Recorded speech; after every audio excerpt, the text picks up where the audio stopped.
que fala é o Wolf Game, um mod bem legal, que é um mod de decoração, que adiciona muitas coisas decorativas para sua casa, como uma mesa, uma cadeira que ainda não tem como sentar, essa lâmpada,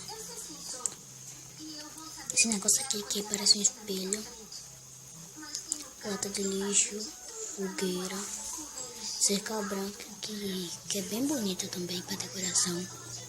Essa pia aqui é tipo uma pia, o computador, essa mesa aqui de computador e essa outra cadeirinha aqui de ferro, eu acho. E esse sofá que quando bota só um fica aparecendo uma poltrona. E tem como sentar, só que se eu sentar agora o meu larga. E seu abajur que não tem como acender. A prateleira, que é uma prateleira mesmo. Bom, alguns são de decoração e alguns prestam. Não testei todos direito, mas tampouco gosto. Bom, galera, o mod foi esse. Espero que estejam gostando. Se